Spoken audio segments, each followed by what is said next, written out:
Joining us, Jorgen Hus from our Saskatchewan Roughriders. Kent Majuri, his pipes. If you had to have an arm curl off with Coach Majuri, who's going to win that? What's up, guys? You know what? He is stronger than you think. He's got a history of powerlifting, and he can bench. He can bench a lot. Like, he's in the 300 club. So, it's not wouldn't be an easy target for sure. Wow. You're up in Saskatoon, where you're from. East side. I'm not going to hold that against you, being from the west side. But has the cup made its way up there yet? What's your plan with the cup, and when it comes to celebrating with everybody in Saskatoon? It has. I actually got to have it over Christmas. So I got it Christmas Eve, I think. They came by, dropped it off. Had it Christmas Day, and then I think Boxing Day as well. And then I handed it off to Logan Ferland. But I don't know if you saw the video on social media, but I made a pretty sick looking latte out of it. So it was a lot of fun. Congratulations. That was awesome. That's actually very special to have it on Christmas, that you were the guy that got to do it then. Yeah, and it just worked out. There was a little pocket of time that and it was up in Saskatoon. So I was like, yeah, I'll take it for Christmas. Wake up Christmas morning, come downstairs, it's sitting right beside the tree. Pretty good ornament. No kidding. No kidding. When you talk about, and you go back to probably, what elementary school did you go to, by the way, in Stoon? Egnatov. Dr. John G. Egnatov. Egnatov. Oh, yeah. You? Where did you go? Oh, King George, baby. West side, best side. Yeah,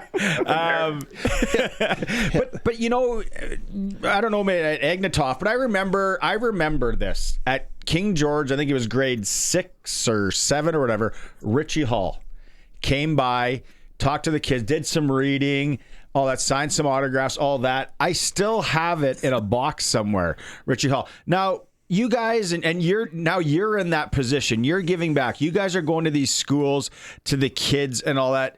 Can you kind of put into words, I'm sure you pinch yourself at times going, wow, I get to do this now. And it's a special thing with being a professional football player. Yeah, 100% is. And it's something I don't take for granted. Every school, every off season is kind of special in its own way and has its own story to it. But there's a lot of touching moments, over the past 10 years now of doing these school visits all over the province and really all over the country, because I went to Nunavut in my rookie off season. So it's cool, and there's a lot of you have these moments that come back. And I was telling the story of this girl who was struggling. She was going through some stuff. And she reached out to me on social media 2 years later, and she said, "Hey, you were at my school a couple years ago, or it might have been 3 years."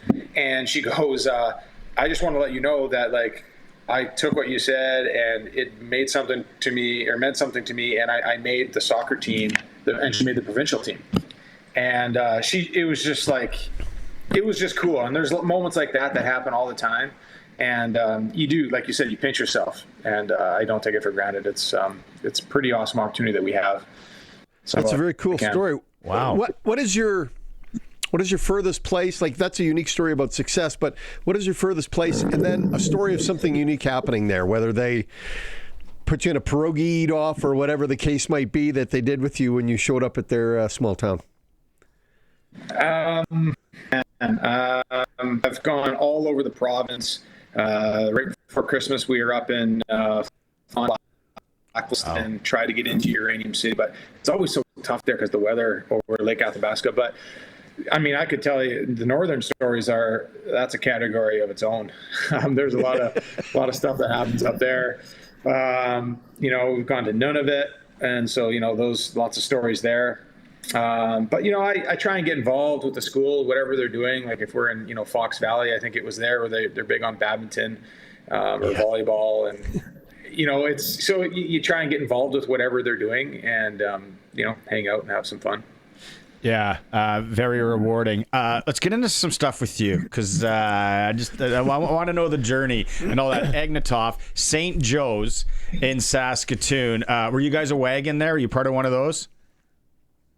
You know what? Our school won the provincial title in 2003. Yeah, 2003. I didn't get there after, so 2004.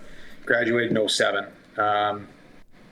Yeah, so never quite made it. We had some good players, but Holy Cross was the wagon at the time. And like when I see them play in playoffs, I'm just like, man, I want Cross to lose every single time. I got buddies now that coach there. It's tough, but like I still just like, man, I want it for these St. Joe's kids to just steamroll them. That's been going on since the 60s and 70s for sure. Yeah. Holy Cross. And before, you don't know this, but before St. Joe's kind of came along, it was like Holy Cross was the Catholic school on the east side. It was. So they were even more powerful. Yeah. Now it's, the city's grown and all that. What other sports did you play as a kid? You know what? I didn't play anything growing up. So that was the whole thing. Like I got to high school and my dad was like, son, you got to do something. Like, you got to do something. Like, what the hell? So I was like, I can't even argue this, right? So I was like, okay, what am I going to do? Is it hockey? I'm a little bit late on that. All my buddies were playing. They were all really good at it. I felt like that was kind of going to be tough to join at that point. So I started football. It was a good start. It was free. It was at the school. And they said, yeah, sure, come on out. It's like halfway through the grade 9 season. They put me at cornerback on defense. I get like a jersey in the 90s that doesn't even fit. It's like looking like a dress on me.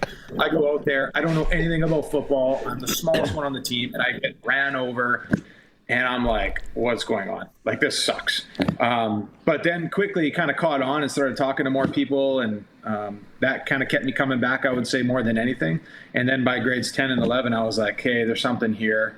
Kind of like this. And then by grade 12, I was like playing middle linebacker and just crushing people. And like, I was having so much fun. I was like, I am doing what it takes to be a professional football player because I was just totally in love with the game. Really? That is cool because in Saskatoon we got freshie ball, right? You got grade 9 and 10 where you can play freshie, and then the senior team 11 and 12. Down here RMF is big, right? So in Saskatoon, because you were playing grade 9 and 10 freshie, right?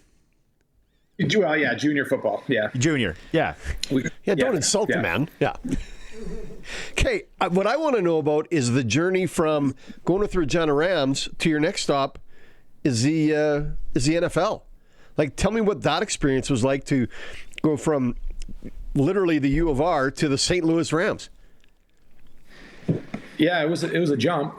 To put it lightly, it was a bit of a jump. But like the snapping was the same because I was going to all these camps and training in the States and Arizona with these NFL guys, and this coach helped me. So I knew the snapping I was good with, but what was the hardest part about that transition was the blocking. And most people don't realize that, but there's probably 6 to 8 guys in the street that could snap in an NFL game. Probably more, probably closer to 10 guys. But it's the blocking. It's the transition from snap when that ball leaves your fingertips to getting your head up. And they don't have the 1 yard down there. So it happens so fast. So in U Sport, well, CIS, I still call it CIS. I can't snap the name of U Sports. But I would snap and run forward. So snap the ball and go try and make a tackle. And now you go to the NFL. And now in the CFL, they changed the rules that year actually too. The interior 5 have to block. It's snap and it's retreat. It's back up and block. So that was hard to kind of change the motor pattern on. And then the speed of it. Like you got NFL defensive ends in front of you with their hand in the dirt right under your head. And you got to snap and block that. So that's the part that I appreciate about the game the most. And if I'm evaluating a guy, that's what I'm looking for. How quickly can you transition? The snap, I mean, it has to be there. That's a given. But it's a transition where guys get caught and get cut. That's the sticky part. Well, do you ever remember the moment, or maybe it was a coach, maybe it was someone at the Hilltops, I don't know when it exactly started, where somebody told you should really look into maybe a career as a long snapper, like you have something here? Yeah, it happened in high school, and a coach just said, if you want to have a long career, then you should learn how to snap. And I really wasn't doing anything at that point. And then once I got to the Hilltops, I actually tore my ACL after my first year, and I just focused on snapping. And I was just like, because I could snap before I could do anything else. So I started snapping like 100, 200 balls a day. And I just went nuts on it. And I started seeing this coach down in Arizona every winter, sometimes twice a winter. And I got invited to his college senior combine after my last year with the Rams. Did that, had a good day. There were 72 NCAA specialists there. the top 6 got NFL offers, and had a great weekend, and I was part of that 6. So yeah, it was a fun journey. No kidding. So you kind of talked about how you didn't really play sports as a kid. Family wise, like, what did Dad play sports? Did he, because this football thing come out of left field for him too? Yeah, no, football. He didn't really play football. He's an athlete though, and he played basketball. Oh, okay. So he was a basketball guy. So yeah, I mean, I had some genes to work with. But still, long snappers. We're not the greatest athletes. Wow. You're what are you, 36 years old? Yeah. First off, congratulations to still be playing pro sports at that age. How much longer are you going to go? Yeah. I don't know. I'm on the fence. We're getting down to it. I got 2 kids now and all this, a lot of stuff. The mortgage business is busy. I'm enjoying that. So we'll see. I mean, I was training with the guys earlier this morning. I'm always staying in shape and working out. So, but I told the team I'd give them another month and try and make a decision here. What's the usual age long snappers? Like, when can a long snapper play until? Usually, I feel like once you're in, you're kind of in, unless you screw up, I guess. But and then it's just a matter of keeping your body in shape. So as long as you keep yourself in shape, and I feel like I've done that. Like I've trained like anybody else, like any other position, with the guys all winter long. So, I think you get close. Guys that can still do it. There's guys in the NFL that are 40 years old snapping. So yeah, you can do it. It's just a matter of how well you keep yourself in shape. Did you have a favorite long snapper then, I guess, when you were going? Like, Yeah. Is there somebody you followed? Or? Not really. I mean, just you try and learn from different guys, and when you're growing up, trying to like implement different things and different techniques on how guys do things. But I mean, there's a few good ones for sure that I really tried to. So nice. Yeah, this has been great. I guess you didn't. Can you skate though? Like, are they trying to get you in the Winter Classic at least? Well, I played a couple of them, or 2 of them. Not great, but I can skate. So we had a rink in our back in high school. We backed our house backed onto a field, and we had a rink that we flooded with our neighbors, and we'd go out there after school every single day. So.